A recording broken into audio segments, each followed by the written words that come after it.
Good morning, ladies and gentlemen. Welcome to this meeting, this radio meeting with the City of Los Angeles Board of Public Works. It is Friday, April 23, 2021. I hope everybody's on fire and ready to make it a fantastic day. Welcome, commissioners, Mr. Jordan, Dr. Campos, members of the public, etc. So do we have quorum, Dr. Campos?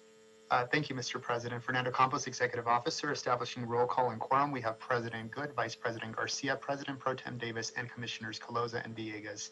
President Good, you do have a quorum at this time. Currently, we do not have any callers on the line under general public comment. We also do not have any commentary under the Neighborhood Council comment section, and no speakers or comments were received through our Google form for any of the items for today's agenda. Okay, no one came to see us. And Mr. President, we are also joined by our General Counsel, Mr. Ted Jordan, and all representatives from bureaus are on the line as well. Perfect, great. Good morning, everybody. All right, let's jump right in. We'll start with approval of the minutes from Friday, April 9, 2021. Do I have a second to my motion to approve? Thank you, Commissioner Villegas.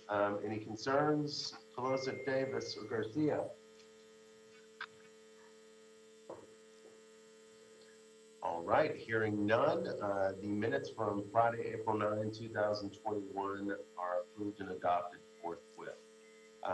With that, we will jump into item number one. Item number one is task order solicitation number 12, SOMAS, pre-qualified on-call consultants list Build LA project, recommending the board, one, authorize the city engineer to issue the TOS to SOMAS for the pre-qualified on-call civil engineering services consultants list to provide staff augmentation for project management and programming services for the Build LA project as stated in TOS number 12 with a budget authority of with a budget authority, you wouldn't like that, Ted, with a budget authority of $12 million, including contingency, and two, authorize the city engineer to issue notices to proceed authorizing work not to exceed the current funding level of $1 million.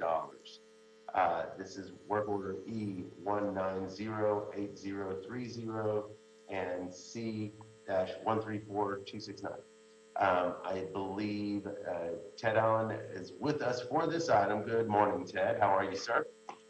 Hey, good morning. Thank you, President Good. Good morning, Commissioners, Dr. Campos.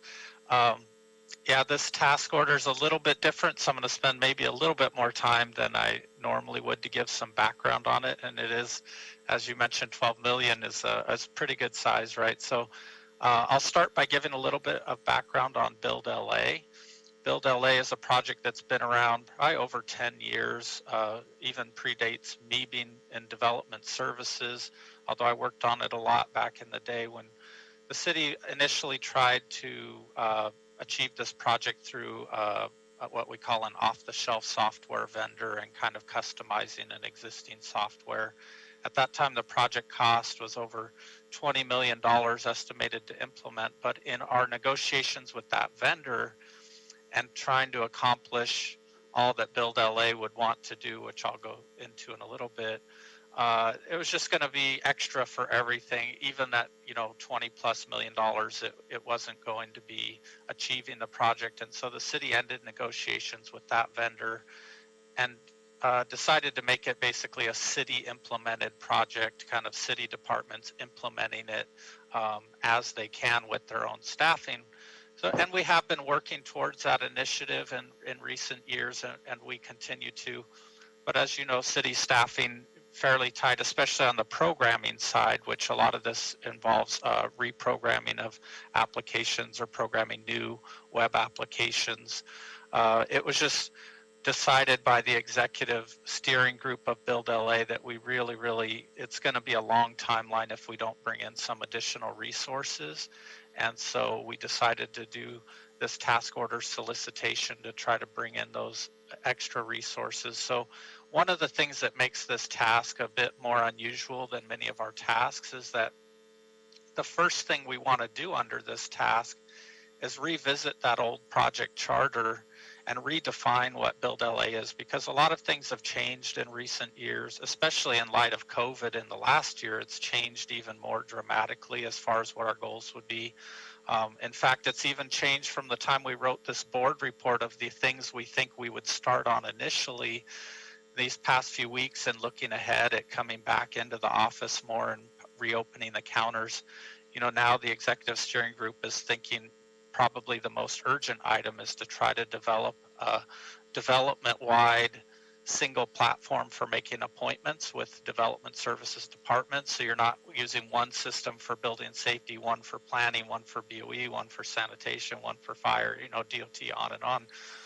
So that probably will be part of this initial $1 million kickoff if approved by the board today. This initial $1 million of funding that we're asking for authority for will be to start that appointment system, in addition to the things we named, which are looking at streamlining some of the way accounting processes are done and whatnot. So Build LA, the general idea behind it back in the day was to make everything an electronic workflow, kind of think through a single system. And I think in the looking and trying to work through the project, we've come to realize that's not really very practical or feasible. So now it's more of an approach of each department is changing their own processes to electronic. We've done a lot of that in BOE in recent years. As you've seen, we've moved all of our B permit processing to electronic. We have replaced our utility permit application, which was already electronic, with a better one. But Build LA would be a single portal for people to be able to see all their information in one place. So the new approach is each department will kind of do their own workflows electronically, but there will be this cohesive piece that brings it all together, and each of those department pieces will be programmed in such a way that they can easily communicate with this, what's referred to as a portal. And so that's what we're really proposing to start with on this consultant task in the early days, is just looking at bringing people on to develop the strategy for what technological platform would be used for interchanging of data, what things need to be done under the Build LA project, and breaking it into bite-sized pieces, because I think that's where we've struggled in the past, is that it's such a big project, it's kind of overwhelming. So a lot of this, what we aim to do is, redefining what is that big vision, but then what are the steps to get there, and doing those in pieces to really have a solid plan of actually getting this accomplished and done. SOMAS, the team that they proposed in this task order, we feel very, very confident. They have a lot of great resources they're proposing on their team. And so we're very excited, to bring on these additional resources and really be able to move Build LA forward much more quickly.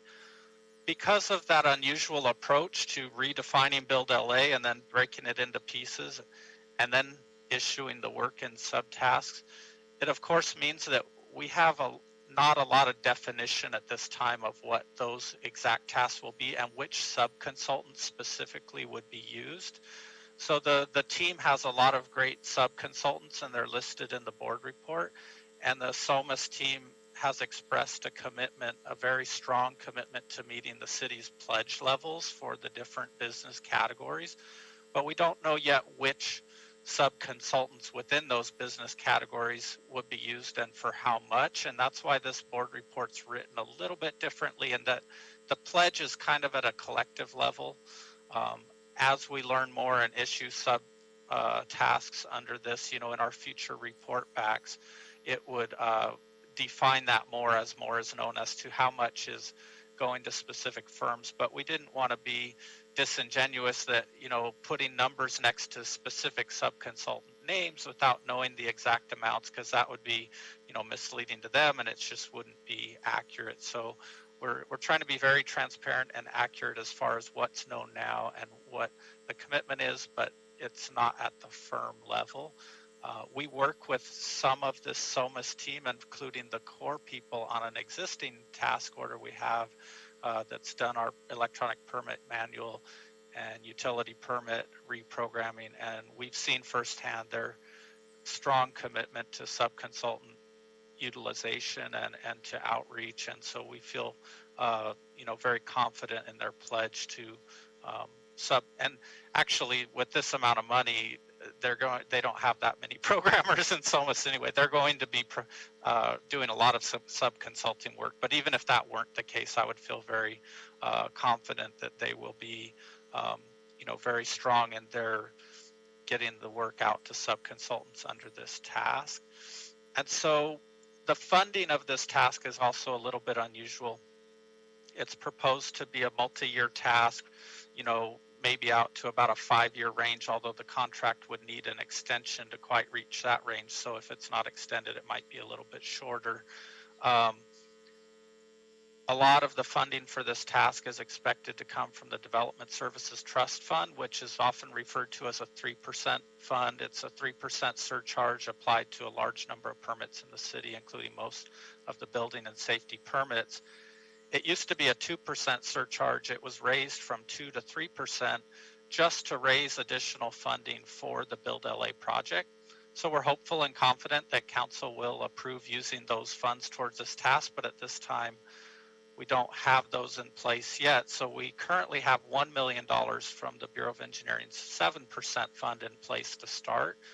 We've submitted a memo just a few days ago to the CAO to start the process of requesting the first year's funding under the Development Services Trust Fund, which would be an amount of $2 million. The CAO had communicated to us that due to the length and the amount of money, they feel it's best to do annual requests to council. So we didn't want to just ask for $1 million on this task and then come back and add 2 and then come back and add 2, because looking backwards, it would look like we started with $1 million task and blew the budget by over 1,000% or something. So we're trying to be very upfront with, we expect it to be somewhere in the range of $12 million, subject to those, other future funding approvals. But at this time, we do only have $1 million in place, and that's why you see the recommendation 1 and 2. 1 is kind of acknowledging the expectation of this overall $12 million ceiling, but 2 is making it very clear of our intention to not exceed any notices to proceed over the $1 million of actual funding we have at such time in the future that we obtain additional funding, whether through Build LA Trust Fund or more 7% funds or a different fund. We would come back to the board and request approval for a revised funding breakdown and approval at that time, and then that would increase the ceiling of what we could issue under notices to proceed. So that's the general background. I guess I'll open it up to questions and happy to answer any questions that you have. That was an excellent report, Ted, and really helpful. Colleagues, let's pepper him with questions. So, President Pro Tem Davis. Thank you so much, Ted, for the report. What is the anticipated time period of the project? We're thinking that, because part of this is redefining the project, it's a little bit unknown, but we're estimating in the 5-year time frame for the whole thing. But we estimate that certain pieces of it will be delivered much sooner than that. There may be some pieces that live on beyond it, but at this time, I'm estimating in the 5-year time frame, because there's a lot of sophisticated reprogramming to create a new citywide portal and all of that sort of thing. So it would be basically approximately 5 years to construct, implement, and complete such a portal, correct? Correct, yeah. Now, in terms of the process of implementing a strategic plan around this particular task, you mentioned how difficult it is to not have all of the available costs that subs would be able to submit. When we look at how to submit this kind of a proposal to the board, is it uncommon for us in the Bureau to ask SOMAS or anyone like them to give us an estimate of what we think in a proposal moving forward? That this is our proposal of what we think this might cost in a ballpark figure. Is that uncommon? Yeah, it would be more common for us to be giving the consultant a better idea of specifically what work is in the task. In this case, because the first part of the task is to work with the Build LA Steering Committee to define that scope. We really couldn't do that on the Bureau of Engineering end because we're part of this executive steering committee that includes building and safety, city planning, the mayor's office, and other city departments. So we couldn't speak for all of them of exactly what work would need to be done. And then also because this is a big project, some of the resources, this is essentially like a time and material staff augmentation. So it's like individual people will be selected and added to this. So some of the sub-consultants we have offer, say, programming services, application programmers.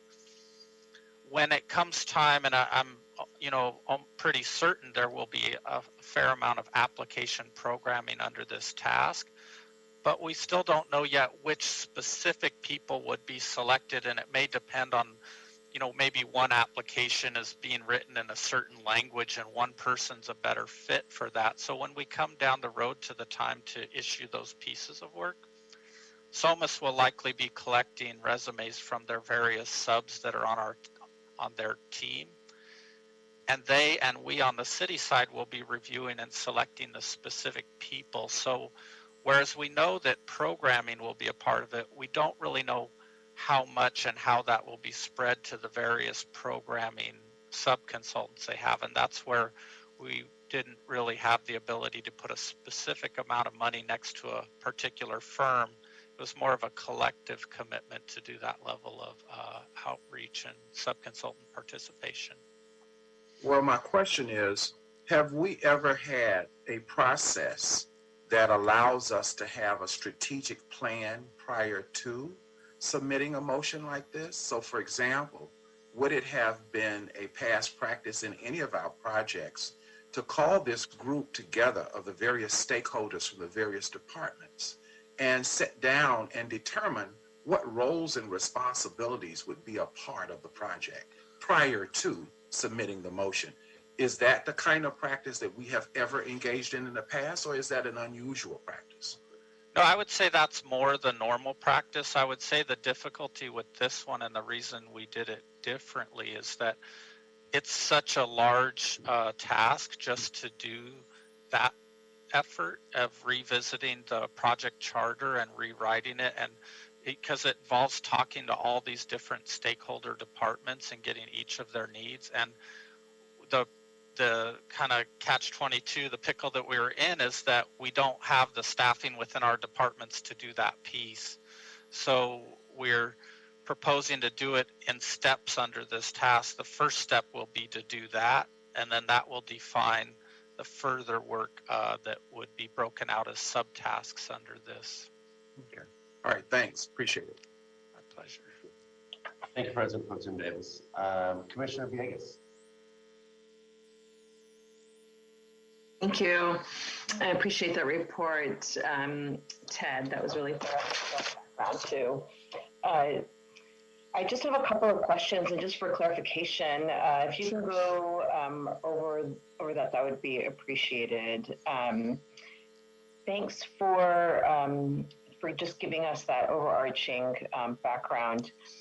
You mentioned other departments being a part of this portal. Can you outline those other than building and safety and engineering? All of them did not get permits. By memory, I might miss some, but it's basically all the departments that are part of development services. So we have building and safety, planning, and Bureau of Engineering are often referred to as kind of the big three, although, planning and building and safety are the bigger two for sure. But then there's a lot of departments that are involved in development services. Fire department definitely is very involved. Sanitation's very involved. Street lighting, DOT, Streets LA in some, regards with urban forestry and other approvals. I'm sure I'm missing some offhand, but there's, we used to have this before Build LA, it was called 12 to 2. There were 12 departments that each had their own process and trying to bring it down. But Build LA then was like, let's bring everything together in one place. So all of the departments involved in development services sit in on this Build LA working group led by the mayor, and we meet periodically with the mayor's office, their development services side of their shop. And, we've been, two of the major components near term of Build LA are getting to using a universal project identifier so that we all know this project with BOE is the same as this project with building and safety and the same as this project with fire.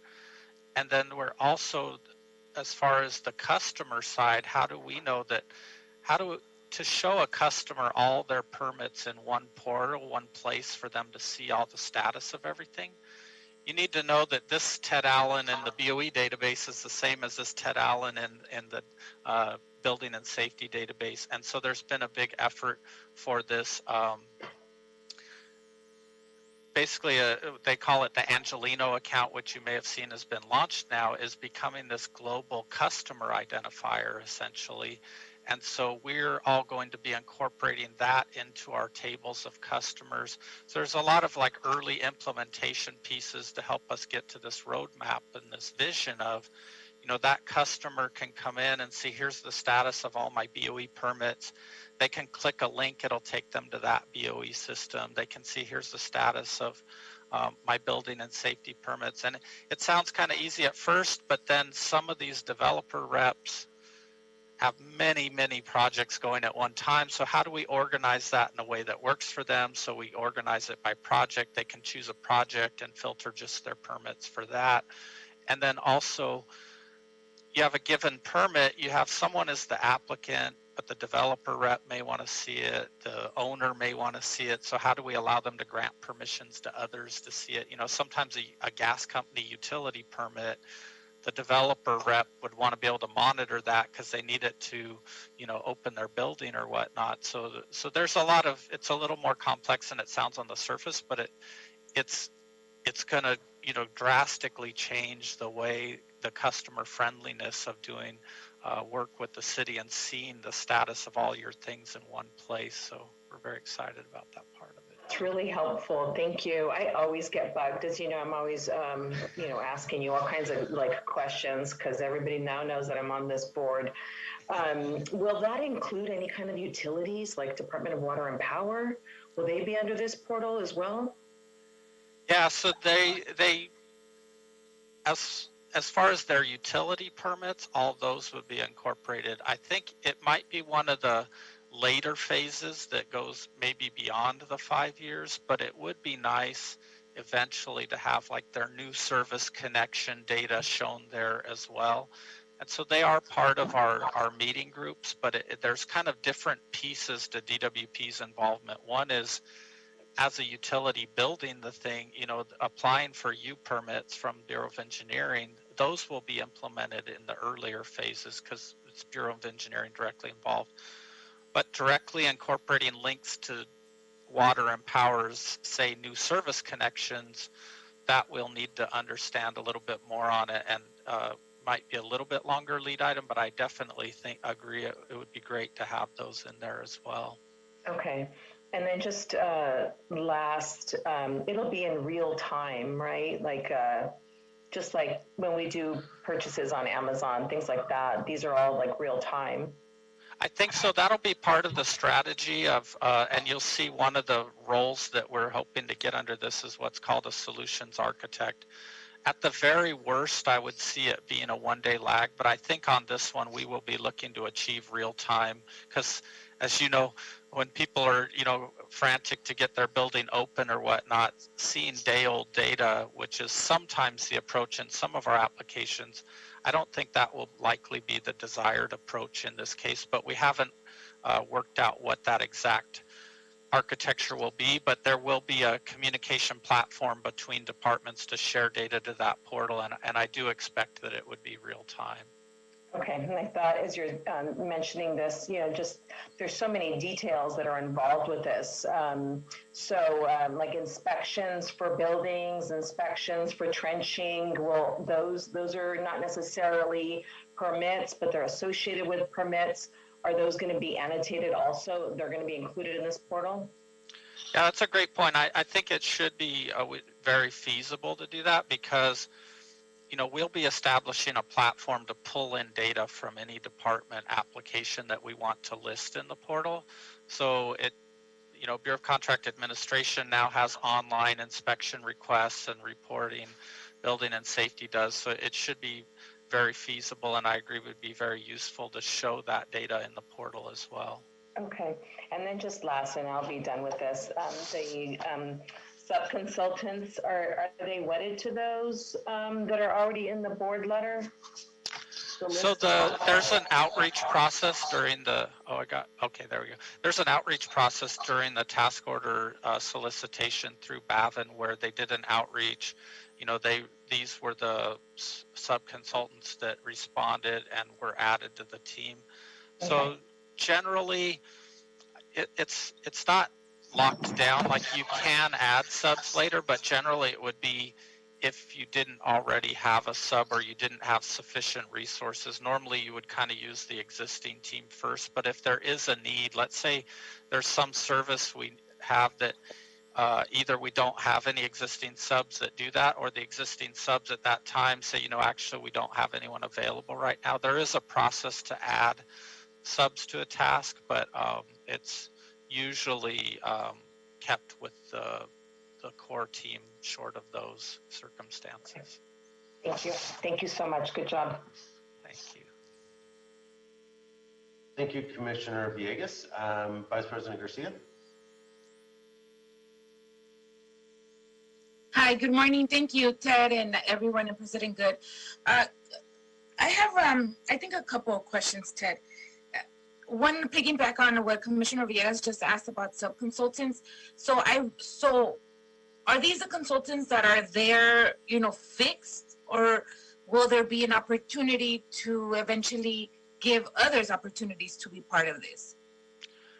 Everyone that was in BAVN had the opportunity to respond to requests to be part of SOMAS's team, and so that was part of SOMAS's outreach. As I mentioned, so if this team can perform all the duties needed, generally there wouldn't be additional outreach. But if there does become a need for additional resources or you know, that aren't available on the team, then there can be what they call like a mini outreach to add additional sub-consultants to the team. Okay. And my second question, is there a certain project type, and I'm sorry if you said it, and I'm sorry if it, you know, I tried to, I was skimming through the board report and trying to see if I found this, but is there already a project linked or connected to this bill delay, a specific project? No, I'm not sure I understand what you mean by specific project, but there's an ongoing project within the city, but it's been all done by city department staff. I guess that's maybe what you mean. So we have an oversight group, executive steering committee, I should say, headed by the mayor's office. It's just up till now, the project has all been department staff working on our pieces, but there are these overarching pieces that need to tie everything together that no single department has resources. We're all struggling just to do our department pieces. I know. And so this would do the overarching framework and help make sure that we're all, you know, going in the same direction. We need to have this overall framework of what is going to be the communication platform, you know, as far as how our different systems will talk to one another and that sort of thing, and who's going to develop the actual portal. And so that's where our steering group saw a need to bring in outside resources to help with those pieces. Okay. No, I understand that. I guess I was thinking, have we pilot this to see if it's going to work? Yeah, I know that we're still in a very preliminary phase, but I really appreciate this, and I'm very happy that we're here. It's you know, it's a long time from us getting here, and I think folks, us, and everybody will appreciate it once we have this going.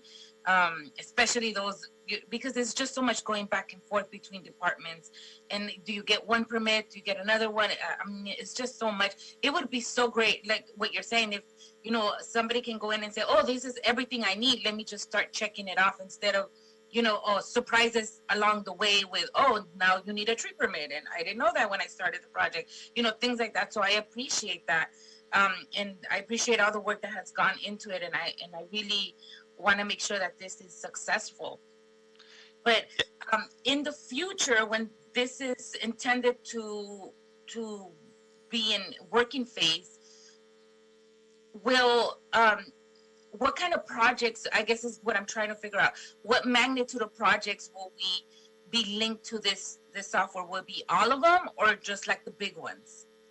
Yeah, it would be everything. So it'll be, and as far as piloting, we've been kind of piloting it, not so much at the project level, but kind of like at the service level. So Bureau of Engineering, we've revised our web page as far as development services that we offer, to put them all on kind of a BOE portal in a way, and you can go to any type of permit from that one portal or do a service request.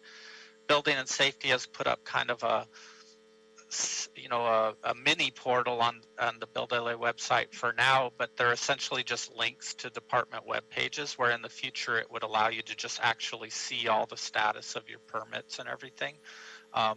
Building and Safety has been piloting, and now they're doing some electronic plan check, and they're moving other things over. Bureau of Engineering has transitioned B permits to electronic plan check and using a process that works with multi-departments. So it's kind of like we've been piloting and then implementing pieces of the project, but when we do it, oftentimes it's for all permits. But on Building and Safety, where they had some of theirs that was going to be a really big change, they did pilot with electronic plan check first with just certain types of permit reviews and our plan check reviews, and then they broaden it. So it's kind of being done in a whole bunch of different pieces and different departments, but it's definitely, there are things being implemented already as part of this project.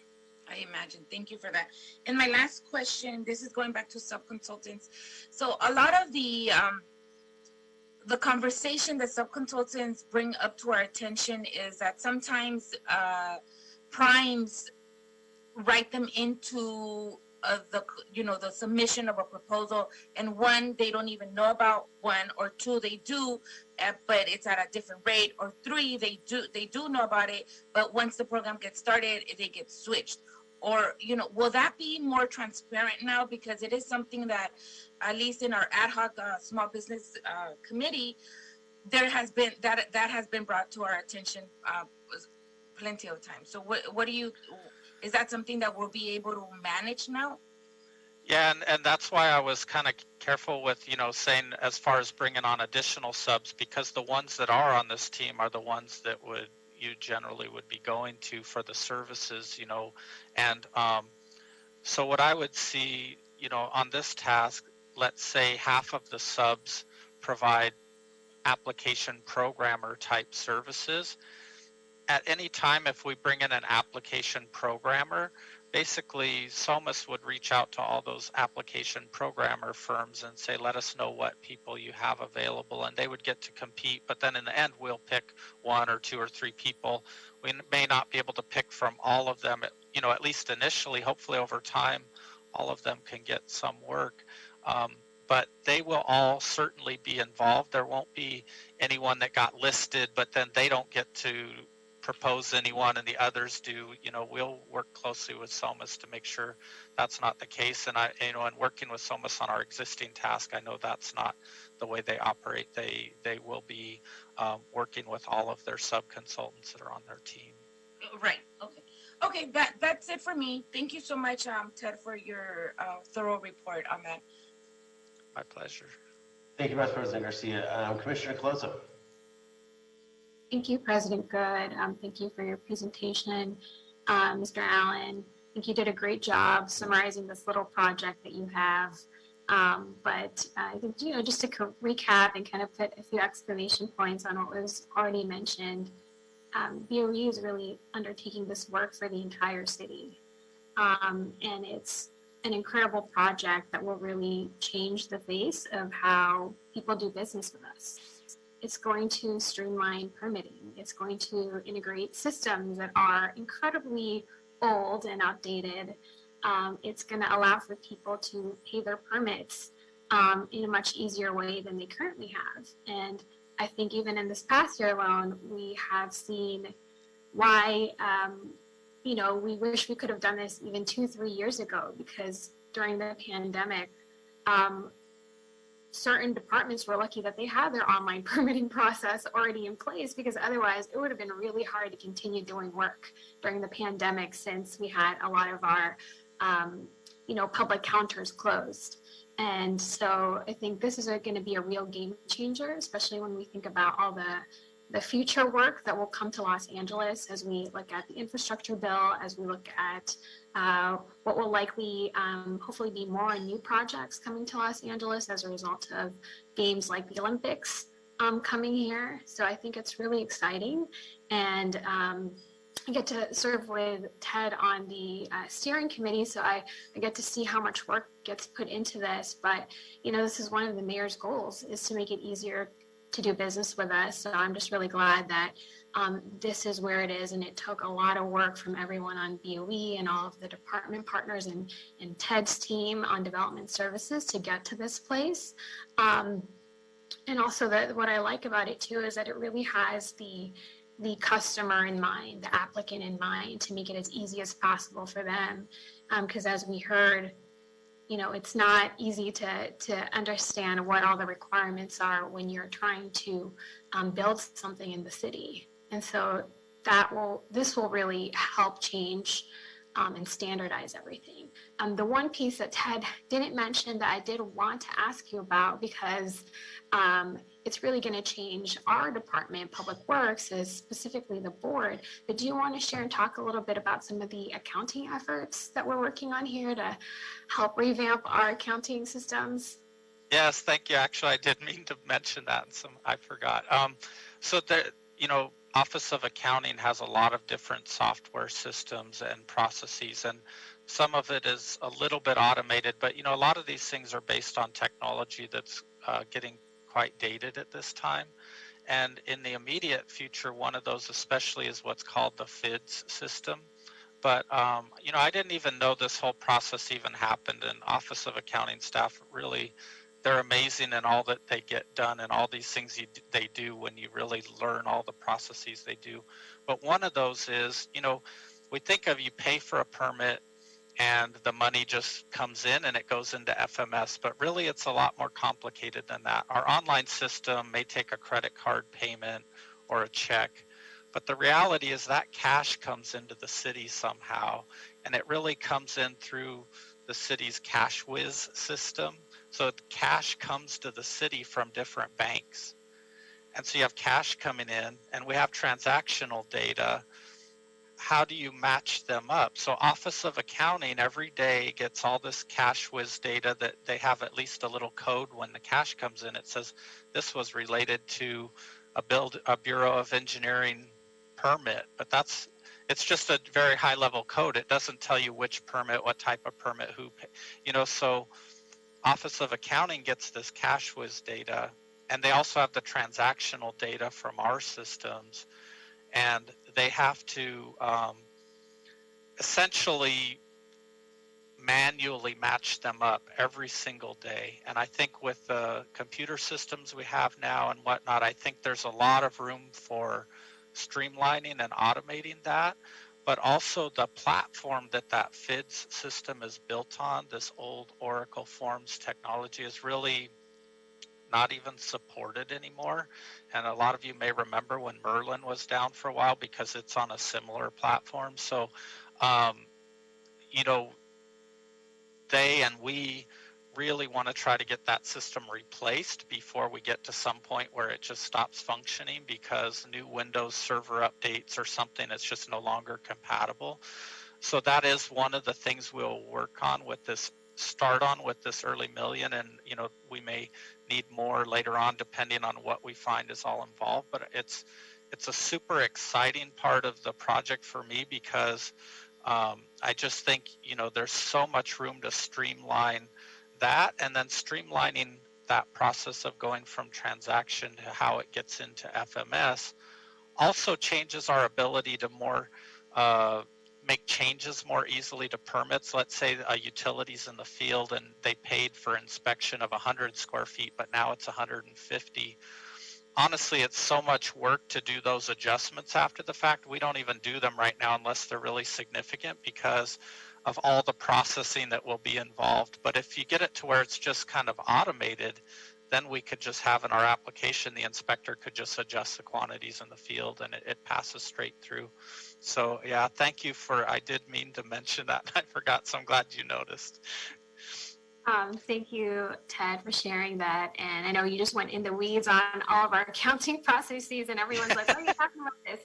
This is so important to us because it's one of our main functions at the board is to pay our bills as well as receive the money for these different permits. And you know, it's a function that we serve department wide, and so we appreciate BOE including the accounting office in, you know, what is essentially a systems upgrade, a systems investment that's going to help all of us. And so, you know, I'm so excited to see this move forward, and I know that a lot of people are excited as well from the city family. And lastly, I just want to thank Thea as well from the mayor's office who spent a lot of time on this, as well as Nick Marisich and several other people for investing so much time in getting it to this place. And of course you, Ted, for all your hard work in putting this together. So thank you so much, and I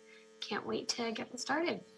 Yeah, and I would add Dr. Campos and the accounting staff to that as well. They've spent a lot of time with us to help put this together, so thank you. Yes, thank you, Dr. Campos. Thank you, Commissioner Colosa. Ted, I think you covered a lot, and I'm pretty comfortable. I will say that, and I appreciate the explanation on the sort of sequencing on the notices to proceed and thinking about us, not wanting us to be surprised by ongoing requests. This is a hugely important project. My colleagues have all underscored that point quite eloquently, and you have as well. And it's exciting that it's getting ready to move forward. And I remember those fairly tortured negotiations previously, and so it's exciting that this is it's going to get off the ground. And it really is a moving the needle type of project. And you know, it's very easy to lose sight of a fundamental truth, which is that I would argue we're a customer service organization, and it is incumbent upon us to look for every opportunity to not allow people to cut corners, but to create as much ease and clarity for folks as possible. So this is going to be a huge step in that direction. So thank you, Ted. Do I have a motion to move this forward, Ms. Colosa? So moved. All right, I'll take your motion. Do I have a second? Second. Thank you, Vice President Garcia. Villegas, Davis, any questions or concerns? All right, hearing none, the item is adopted forthwith. Thank you, Ted. Thank you. Appreciate it. Yeah, have a good weekend, okay? All right, thank you. Bye all.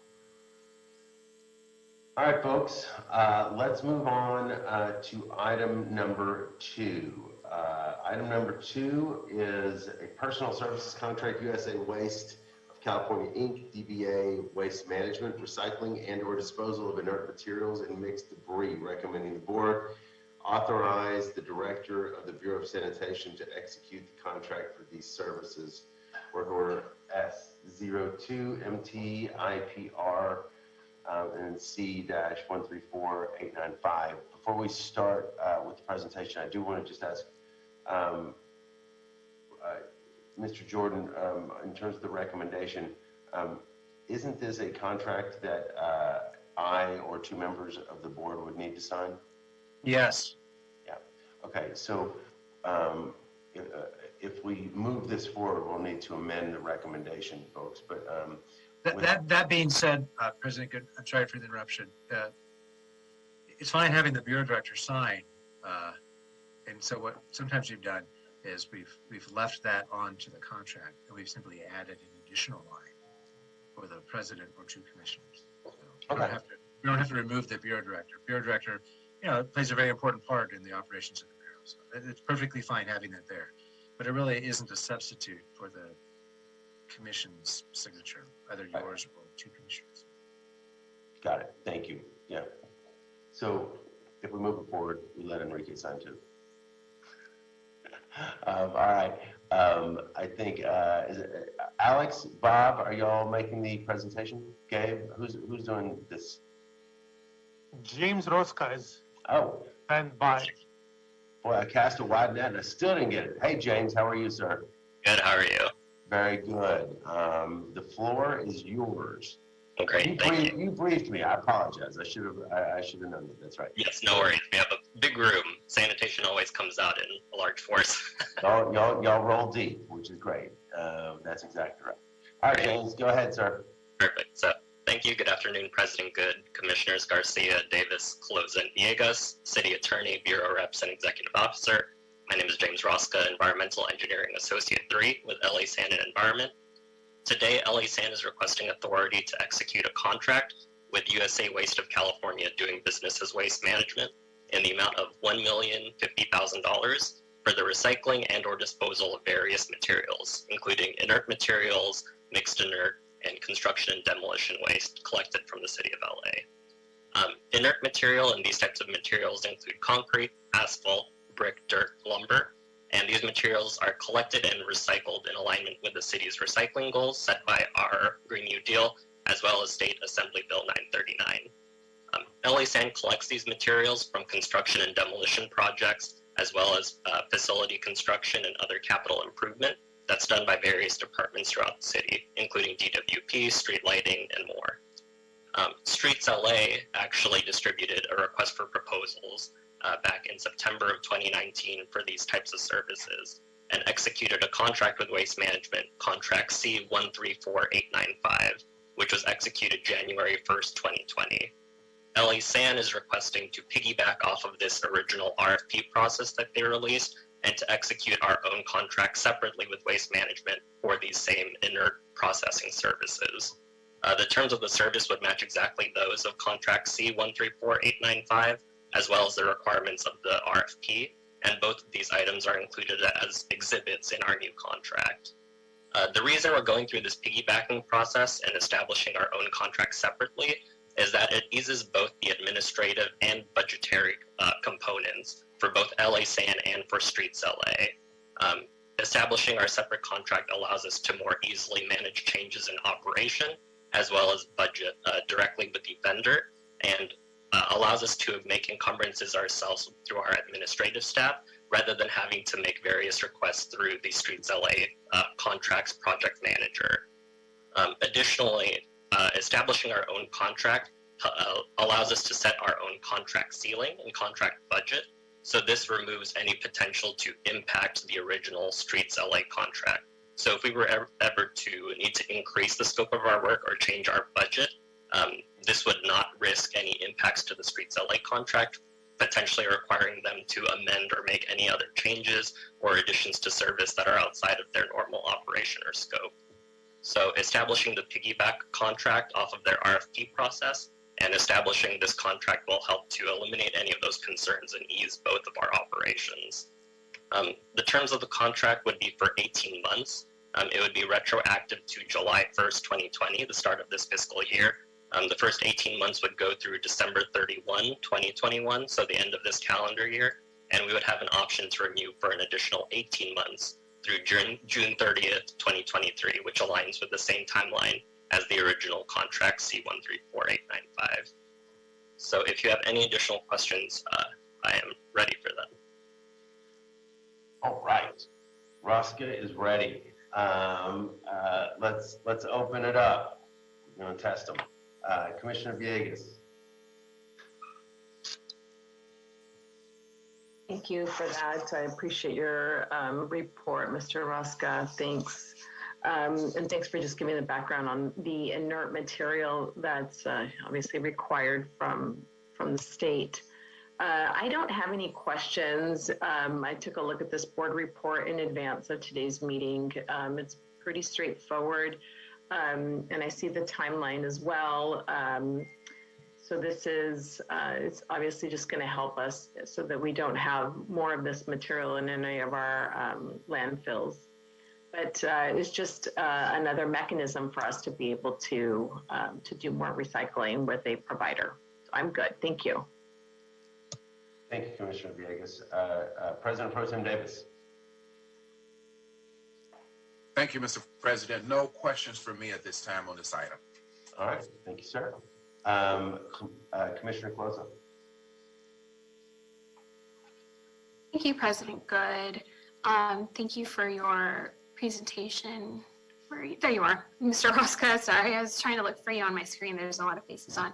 And apologies if you briefed me on this and I just can't remember what the answers are, because I know I've been seeing a lot of LA SAN team members as of late, but I do have some follow-up questions. Can you tell me how LA SAN was disposing of these materials previously? I know you're going through your RFP process right now, but just curious, since it is a little unusual for you all to piggyback off of disposing of materials for this type of work. Yeah, so previously, Streets LA had a contract for a 5-year term from 2014 through 2019, and we also piggybacked off that contract, but we operated directly under their contract rather than establishing our own. So previously, we went through that process. When that previous contract expired and they were still through their RFP process, we came to the board requesting a letter of agreement, which allowed us to do the inert material recycling for the time period between when their contract was executed and or the expiration of the previous contract and the new execution. If you do look at the dates, there is a small gap between January 1st and June 30th. We did do that same normal piggyback process under their existing contract. The change was, or the direction came from our executive to go through this establishing a new contract with the new fiscal year. And that's just to allow us to have that control of the, budget and operation, as well as considering, COVID and everything that happened, being able to operate and communicate directly with the vendor and kind of decrease the back and forth administratively with Streets LA was kind of the driving factor for us setting up our own contract. I see. So you'd always been piggybacking off of the Streets LA contract for disposing of inert materials? Yes. Okay. And so for this RFP process that you're undergoing right now, are you asking for something materially different than what the Streets LA piggyback has? So the other contracts that you're referring to, right, is our overall disposal contract. That's for our black bin services. Waste Management is one of the vendors that has bid on it, and our approach on that contract was to not only handle the black bin material, but other kind of unique or special materials that each of the vendors can provide. So for example, disposal of dead animals, management of waste tires for recycling or storage, as well as these inert materials. So part of the reasoning for the timeline as well on this piggyback contract is so that we can work directly with waste through this. And then when we execute the new contract for disposal services, we'll carry through the services under that contract. So that's kind of another reason that we're going through this process. And so the new contract that we execute will also cover these inert services, as well as capture it under the cost ceiling and the umbrella of that new contract. Thank you. And for that upcoming contract, I know you guys are still in the process. What's the timeline for that? And I'm asking because I know what's before us is essentially a 3-year contract, right? Yes, I think Rowena may be able to speak better to that, because I know she's the one who's been doing the negotiations and briefing of all of the board members and council offices. And that's the one that you talked to me about recently, right? Yes. Dr. Romano? Yes, it's, Okay. it's the one, Commissioner. We just talked to you on Wednesday. Yeah, that's what I'm trying to piece together is like so many of you have talked to me and I'm trying to piece together how this relates to the most recent item that you talked to me about. And so that's why I'm just trying to understand in my head since we get bits and pieces of LA San operation and so just trying to piece it together in my head. So that's really helpful. I don't think I have any more questions. Appreciate it, Mr. Rosca, for indulging me, and thank you, of course, to the rest of the LA San team who's here, who's been briefing me on all your work. Thank you, Commissioner Colosa. Vice President Garcia. Thank you, President Good. Hello, Mr. Rosca again. Question on this, it's a $1 million contract, right, for the next 3 years, is that right? Yes, that's correct. And with that $1 million, will they be able to really take in all the amount that we produce, that we're able to, what I'm trying to say, would that 1 million be enough for them to be able to take on all the tons of material that the city produces? Yes, it will. The way we did our cost estimate is we took previous year's operation of material that we've collected, and we estimated based off the maximum amount of material we collect. So that was how we budgeted out to see that we would ensure kind of that gap. That's also the reason why being able to establish this larger contract ceiling for ourselves directly has less impact on the Streets LA contract, which is why we didn't want to operate under theirs and be able to set our own kind of higher ceiling or threshold, because the type of work that we do collect this material from does vary. So we just wanted to be able to have that flexibility in planning. Okay. Okay. And when you say collect, are these the collections from the safe centers, or are these collections from, bulky item pickups, illegal dumping, or what collections are going to this contract? Yeah, so whenever there's a capital improvement or construction project, for example, from DWP or from Streetlight, sanitation will go out, will provide a 20 or 40 cubic yard roll-off bin. The staff from city operations will use that bin to collect these inert materials, and then sand staff will go back out, collect that roll-off bin, and provide it to the vendor for recycling. We do also collect some of this material from our illegal dumping operation. That is also a small portion of the material that gets collected, but it's primarily from capital improvement projects that get called into sanitation. Okay. And last question, and I'm sorry that it's probably on the board report described in there, but it's 1 million for the 3 years, or is it 1 million per year? It's 1 million for the total 3 years. Okay. Okay. That's all from me. Thank you. You do such a great job in always answering all of our questions. Thank you very much. Thank you. Commissioners, this is Ted. I just to interject and following up on some of the questions that Commissioner Colosa was asking regarding timing and RFPs and things like that. Very, very good questions. And I think staff has answered everything. I just want to point out that typical of the city's contracts, and including the one that's attached to the here, there is a provision that allows the Bureau of Sanitation, LA Sanitation, to terminate the contract at its convenience with 30 days notice. So to the extent there's issues, timing issues, if there's an RFP coming along and they want to somehow, if they want to replace this contract with some other contract, the contract has baked into it, again, very standard provision for our city contracts, the ability of LA Sanitation to simply terminate the contract, this contract, with 30 days notice to the contract. In which case, if they have something else they want to replace it with, it's all baked into the agreement. Thank you, Ted. Appreciate it. Yeah, and that actually does get to, thank you, James. So the RFP on sort of the meta municipal waste pickup, that is in process right now, and that would essentially encompass this same stuff in the that's correct. Right. So this is a stop. Well, it's a continuation, or it's a different it's a tweak on what we've done in the past as a stopgap to get to the ultimate plan with the RFP. Yes, that's the perfect way to phrase it. Dr. Campos would get upset if you start putting tweak in reports, though. So you'll have to leave that with me. Okay, that's great. That's what I just wanted to clarify. That makes a lot of sense. All right, thank you, James. Thank you, sanitation. I think two quick things. One, again, so I'll introduce a motion to approve as amended, adding recommendation to the president or two members of the board to sign and execute and sign the contract.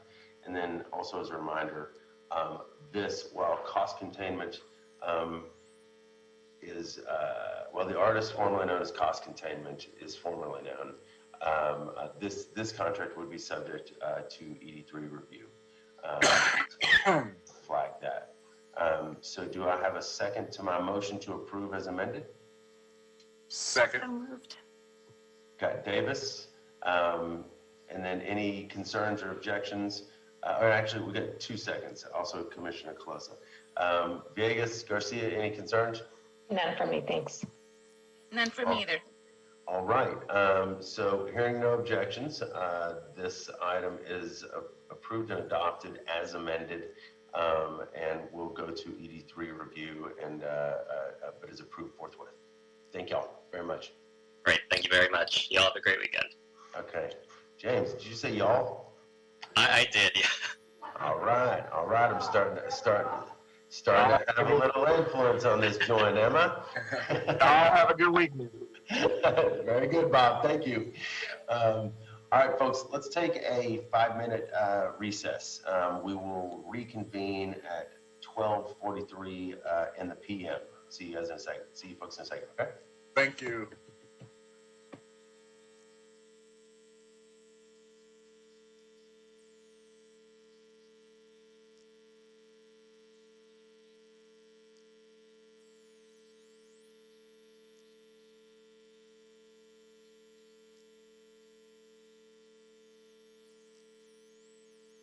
Five seconds to reconfirm. Meeting reconvene. Okay, we're good to go. Would you like me to establish a quorum again, Mr. President? Yes, thank you, Dr. Campos, please. Thank you, Fernando Campos, Executive Officer. We establish a quorum. It is 12:46 p.m. We have President Good, Vice President Garcia, President Pro Tem Davis, and Commissioners Calosa and Villegas. President Good, you do have a quorum. All right, thank you, Dr. Campos. Welcome back, folks. Let's jump right into item number 3. Item number 3 is contract amendment number 2, Myron Electric Construction Corporation, Specialized High Voltage Services, recommending the board, 1, approve and forward this report with transmittals to the mayor and the city council with the request that the Board of Public Works be authorized to execute amendment number 2 for an additional 2 years and 4 months to June 30, 2022, extension to personal services contract with Myron Electric Construction Corporation for specialized high voltage services, and 2, authorize the president or 2 members of the board to execute the contract amendment upon approval by the mayor and city council. Who's with us on this item today, Dr. Campos? Yes, we have Mr. Gabriel Viado. Viado. Hi, Mr. Beato. How you doing? Good. How are you? Good. Good to see you again. Welcome.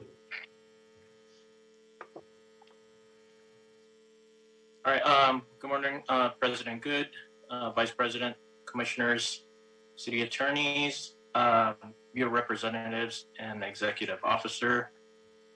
We are asking authority to execute amendment number 2 to personal services contract between the City of Los Angeles and Myron Electric Construction Corporation for specialized high voltage services. The contract expired on March 11, 2020, and this amendment will extend the services up to June 30 of 2022 for an estimated cost of $1 million. The high voltage construction and modernization of the electrical distribution system are critical to the wastewater treatment process, and they can only be performed by entities that are underwriters laboratories listed. LA sanitation staff cannot perform these tasks due to lack of UL certification, expertise, training, and experience, as well as high vacancy rates. Electrical distribution systems are vital to all plant operations, without which the wastewater treatment process would come to a halt, resulting in sewage spills and permit violations. This amendment will only extend the contract up to June 30th, 2022, because Ron Kaufman, who is the president and owner of the company, has planned to retire shortly after. We will have a gap until a new contract is in place. During this gap, we will be utilizing the as-needed maintenance contract. Myron has provided satisfactory services to the city for 6 years and has proven that they are reliable and always willing to share their knowledge. I also would like to bring up for email conversation with Dr. Campos that this contract meets the blanket exemption approval criterion. The qualifications were first, construction and maintenance. Second, it's for wastewater improvement. And third, it uses sewer and construction maintenance funds. That concludes my presentation. If anybody has any questions or concerns.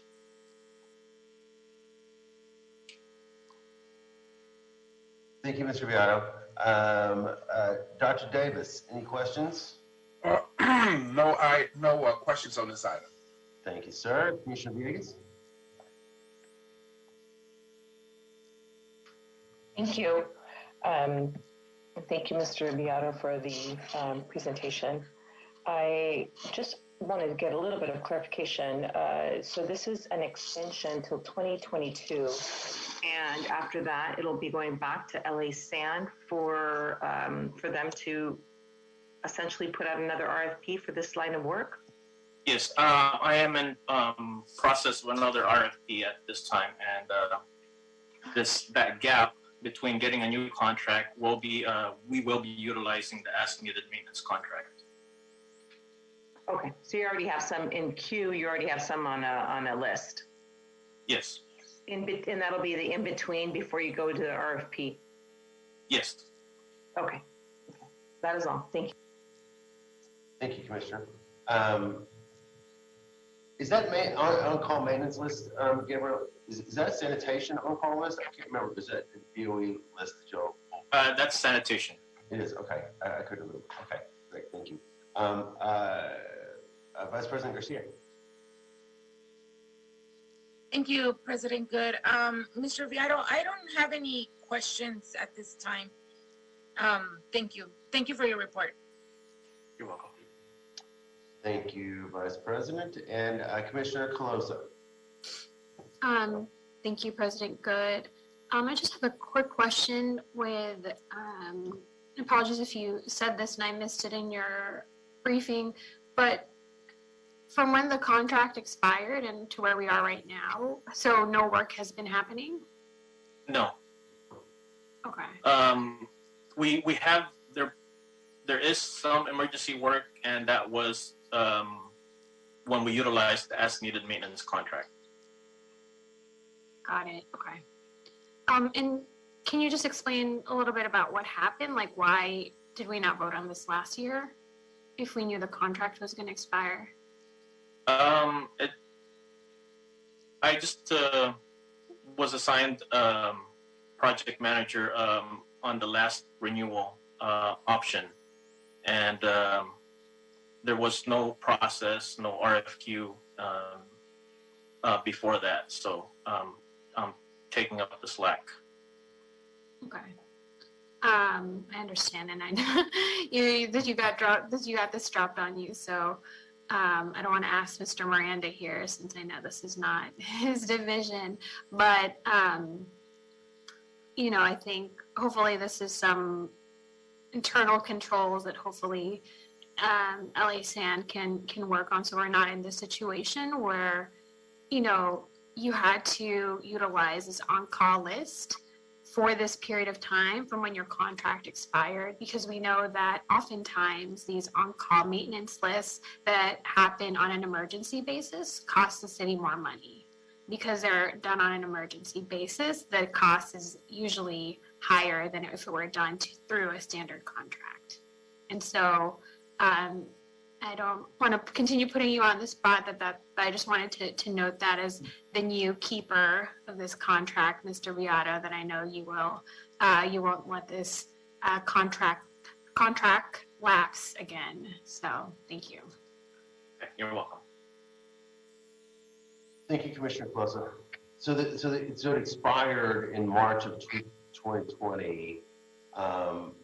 They have not been doing the work, but we're extending it through, we would be extending it through June of 2022 when they go out of business. That's correct. So we're basically bringing them back on. Yes. Yeah. Okay. Yeah, I would echo Commissioner Closa, particularly given the importance of this work, that it is critical that we avoid any future gaps.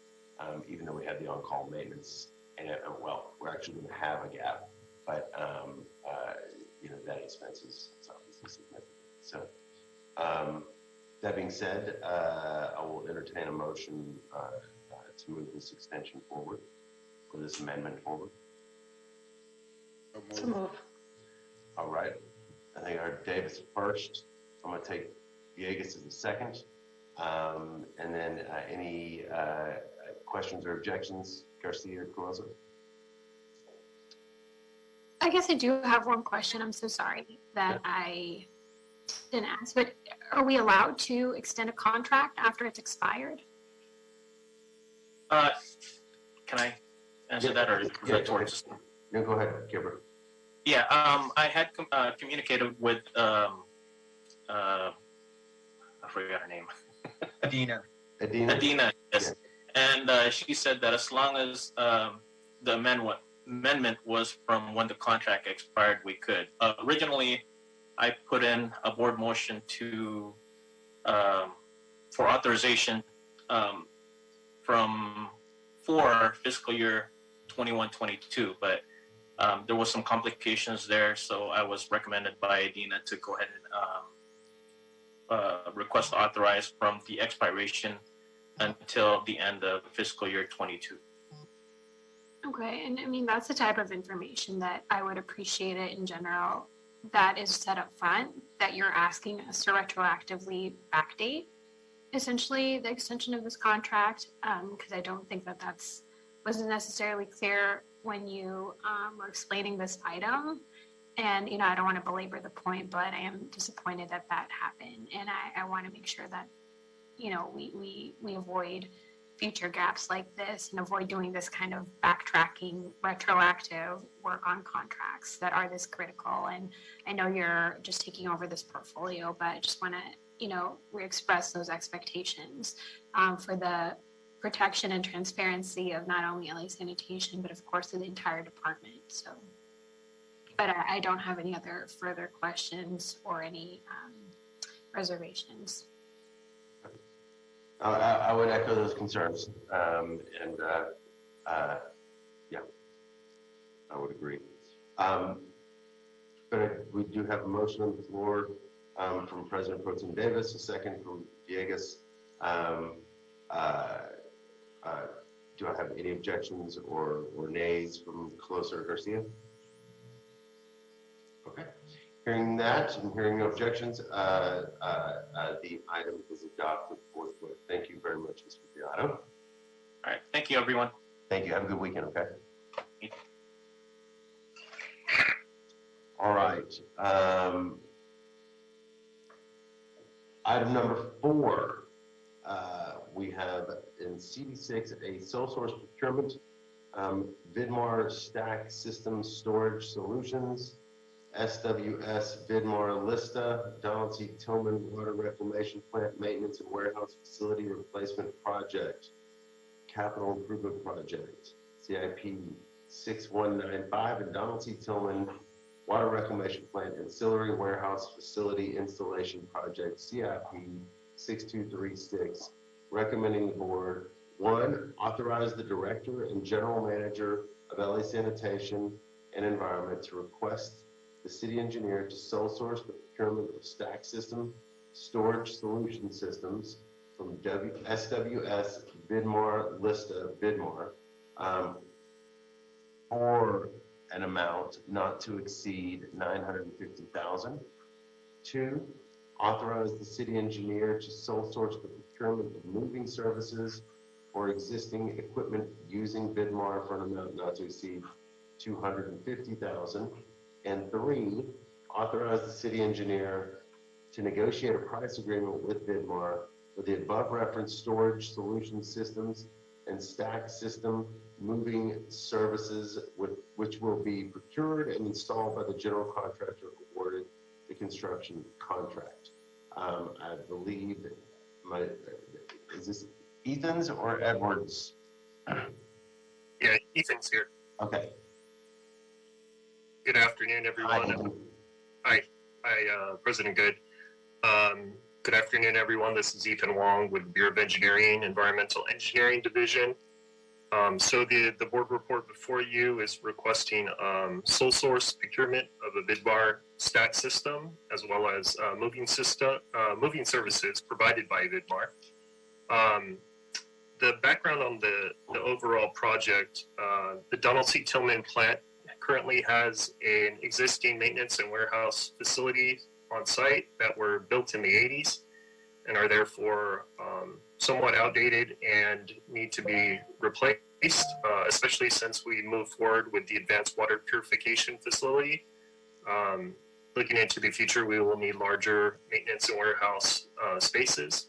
So that is the need for these two new buildings that will be built in the future. Starting with the ancillary warehouse facility, that project will basically be start construction near the end of the year, and will basically be the interim maintenance and warehouse facility while the existing facility is demolished and a larger new facility is built on that site. So the ancillary warehouse will work as the interim facility and then transition to being the ancillary warehouse facility once the new maintenance and warehouse facility is built. So currently at the existing facilities, there's a stack system that was installed roughly 30 years ago. It's still serviceable and in good shape. So our request is to basically move the current stack system from the existing facility to the new advanced or ancillary warehouse facility, where it can be used in the interim while the new larger facility is being built. We're requesting to sole source Bidmar to do that, obviously, because this is their product, and they are the most familiar to both disassemble the current system and then reassemble on site at the ancillary warehouse facility. What the stack system basically is, it's a set of storage racks that, in lieu of using a forklift to stack items onto the racks, it has like an internal lifting system. So it enables the aisles of the racks to be more closely together and is more space efficient. So that is one part of the sole source. We'd like to move the existing one to the ancillary warehouse facility. And the second part of the report has to do with once the ancillary warehouse is built and in operation and the existing facilities are demolished, we will be building a larger 46,000 square foot maintenance and warehouse facility on the current side of the existing maintenance and warehouse facility. And as part of the process, we would like to sole source a new stack system for that new building, as it has worked successfully for the last 30 years on site. Staff is well aware of maintenance requirements and whatnot, so we would like to request sole source for a new system as well. So that's the basics of the report. I'd be happy to answer any questions about that. Thank you, Mr. Wong. Okay, this is interesting. Commissioner Villegas, why don't you kick us off? Thank you. And as always, Ethan, I appreciate your presentation. I understand this is a sole source because Vidman, that is their equipment. Is that correct? Yeah. Okay. And so they'll be removing or moving the equipment so that we can make space for the new facility or expansion to our facility so that we can do new improvements to it. And I know this is not part of the board report, but I'm not sure if I heard you correctly. Is the new project that we're going to have underway, is that also going to be a sole source? Is that what I heard? So the sole source request for the larger facility, the maintenance and warehouse facility, the new one, we're sole sourcing a new Vidmar stack system. We're requesting the sole source of a new system. So basically, the one that is currently on site will be moved to the ancillary warehouse facility because that building will be built first.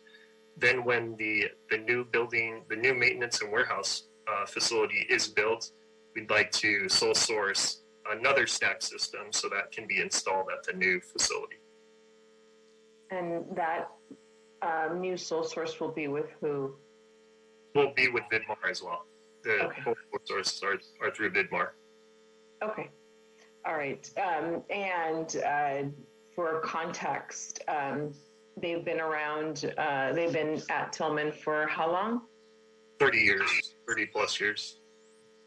Is there anybody else who can do this work? That seems like such a monopoly for a long time. I understand that this work is very complicated, and I get that, the information and, providing the same consistency. I understand that, but it does seem like it is, in my opinion, excessive, that we can't, and that is part of the, I guess, like the problem, right, with these difficult engineering projects, but it just seems it's very excessive. And we get these consistently, or from what I've seen. That is more of a comment. Thank you. Thanks. Thank you, Commissioner Villegas. Ethan? Were you gonna say? I was just going to address Commissioner Villegas' comment about the other products. I'm not aware of a product that works exactly like Vidmar off the top of my head, but I'm sure there are probably competitors to this product. But we can look into that and get back to you. That'd be helpful.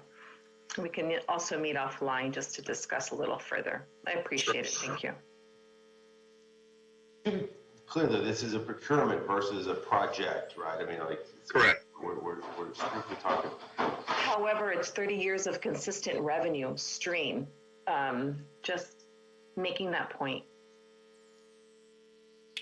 Just to clarify, it's a one-time purchase we're requesting, and then the system, the amounts listed in the board report, the $950,000, that would cover the procurement of the actual equipment. Obviously, like maintenance does go into the facility or the system. I'm not aware of what those costs are, but they're significantly less than the $950,000.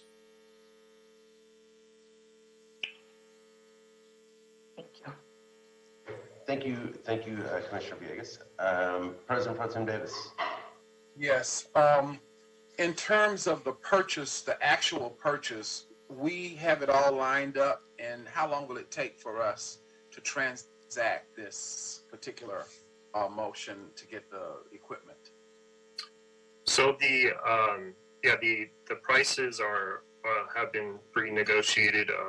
We'll continue negotiations with Vidmar once the project actually does go to construction, which currently the maintenance and warehouse facility is slated to go into construction, I believe, in February 2024.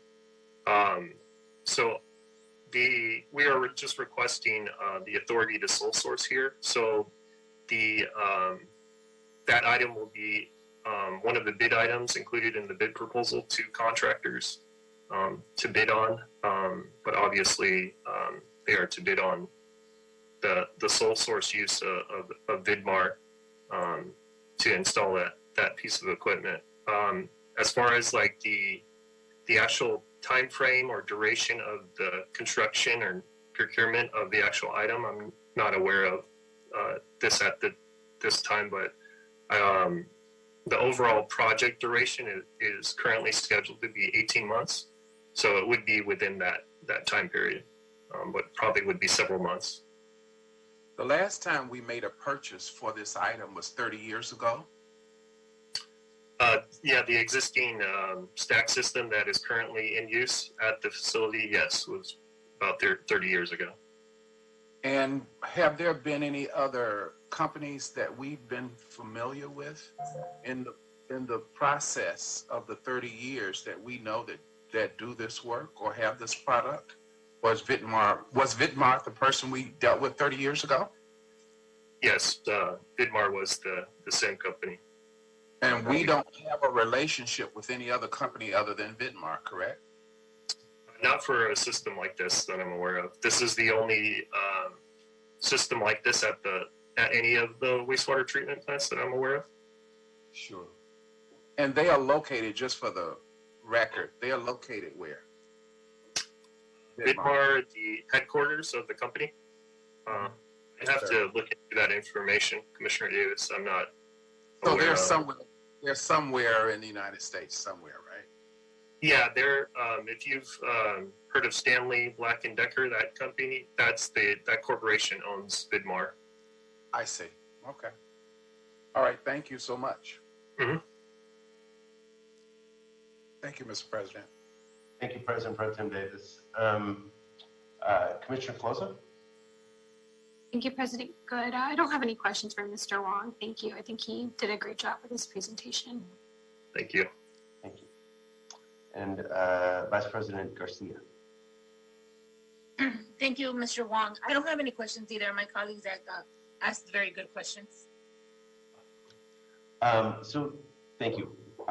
Okay, so I do want to just clarify for my own sake, and I know this is just, I'm going to complicate it a little bit, Ethan, but I know this is just a sole source request, but since we talk about the facilities, I just want to understand what we're looking at. So we have an existing storage facility that's dated and too small, certainly too small, or too small, at least in sanitation's estimation, to accommodate the equipment and storage stuff that will be necessary once we have built out the advanced water purification facility at Tillman. So the plan is to build a new, more modern storage facility literally on the footprint of the existing one.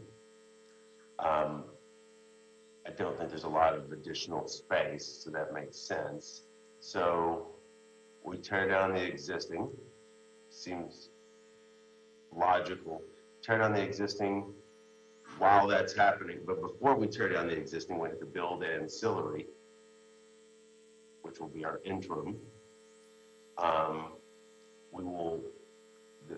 Part of the request here is we will ask Vidmar, if this is approved, we will ask Vidmar specifically, because it's their stuff, it's their stack system, to disassemble, move it to the ancillary facility.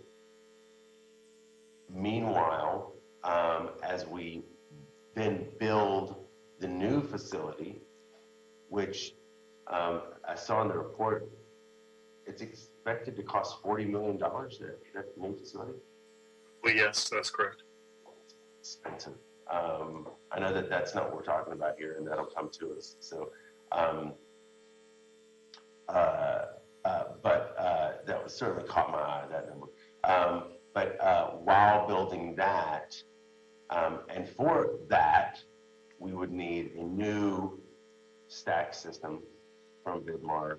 We are satisfied with the performance on the existing one, and feel, and as far as y'all estimate, it's the only product like that. I mean, I'm assuming that's the point here, and certainly we've been satisfied with it. Otherwise, and I'm assuming if it's lasted 30 or 40 years, that's part of the rationale there. Then the ancillary, what happens to the ancillary facility when the new facility is up and going? So once the new facility is going, they will both operate in tandem. The ancillary warehouse facility is roughly 7,200 square feet, and the maintenance and warehouse facility is roughly 46,000 square feet. But it will also house offices and workshops for all the different trades that are at the plant. So it won't solely be just used for a warehouse facility. It's going to be a much more comprehensive facility. Correct. Right, which is good to know and helpful to know. And basically, the ancillary facility will be a supplement. Exactly. Lack of a better way to put it. And certainly 7,000 square feet does not seem adequate for the long term. That makes sense. All right, Mr. Jordan, you've had a chance to review. Do you have any concerns? Are you're comfortable with the sole source rationale on this? Yeah, yes, I've read through all the documents that you have before you, and I concur in the joint report from the different bureaus here in their recommendation. Okay, thank you. Appreciate that for the record. All right, I appreciate that, Ethan. Thank you very much. I will motion to approve and grant the sole source authorization. Do I have a second to my motion? I'll second. Thank you, Commissioner Closa. Any objections or additional concerns with this, Commissioner Davis? No questions for me. Thank you. Commissioner Villegas? No questions. I'll approve, and then Ethan and I can meet offline. Thank you so much. That's great. I think that makes sense because I hear you. I mean, I know with the water reclamation plants, we are getting a lot of sole source requests, so I do think it's a very good conversation to have. So yeah, thank you for that. And Vice President Garcia? No objections from me. Thank you. Okay. So hearing no objections, the item is adopted forthwith. Thank you, Mr. Wong. You follow up with Commissioner Villegas, and have a good weekend. Thanks. Thank you. All right. That brings us to our last item, folks, and that is item 5. Well, it's not our last item, sorry. But item 5. So item 5 is communication from the Mayor and Council. The Mayor and Council, Mayor and City Council have approved and authorized the Board of Public Works to execute the proposed contract amendment between the City of Los Angeles and Film LA Inc. This proposed contract amendment is exempted from cost containment. Recall, everyone, that we had this item come through, it went to council and mayor for approval, and this is just the authority for us to sign it. Do I have a motion to approve this item? So moved. Do I have a second? Second. Thank you, Vice President Garcia. Any concerns or questions, Calosa or Villegas? All good? And for me. Okay. All right. So the item is approved and adopted forthwith, and we'll get that contract signed and the amendment signed and move forward. Thank you all very much. All right. With the blue behind him, we have Orlando Maxwell here to Give us item number 6, status update on major upcoming street improvement projects. Good afternoon, Mr. Maxwell. Good afternoon, President Good, Commissioners, Board Reps, and Dr. Campos. My name is Orlando Maxwell, Superintendent with Street Snow Division. This information is being provided to keep the public informed on the upcoming resurfacing projects and to minimize the impact on the community as well as delays. For additional information or concerns, you can contact our coordinating section for the Streets Renewal Division at area code 213-847-3200. There are no major street projects scheduled in our metro or valley resurfacing regions during the week of May 2nd through May 8th. However, we will provide an update on our 2021 pavement preservation program. During the week of May 2nd through May 8th, we have scheduled to complete in the Valley and Metro regions 21 projects for a total of 12.38 lane miles. The press releases were distributed and notifications have been issued. Streets LA has coordinated with the council office to assist with the outreach to stakeholders. We have coordinated with the Los Angeles Department of Transportation for traffic control assistance. The information is also available on Streets LA website using the resurfacing open projects icon. This concludes my report for the day. Thank you, Mr. Maxwell. Any questions, folks? All right. Hearing no questions, thanks so much, Mr. Maxwell. You have a great weekend. Appreciate You too. Thank you very much. Thank you. And Dr. Campos, I think that clears the decks, huh? That is correct, yes. All right, colleagues, let's take 10 minutes and then we will come back for our management meeting at 1:30. Okay. Good? All right. President Good, Yes. if it's all right with you, I have a meeting that I need to jump into now. It started at 1 o'clock. Some of the BOE folks, including Ted Allen, who are here, are over there now. So I think I will jump into that other meeting. If for any reason you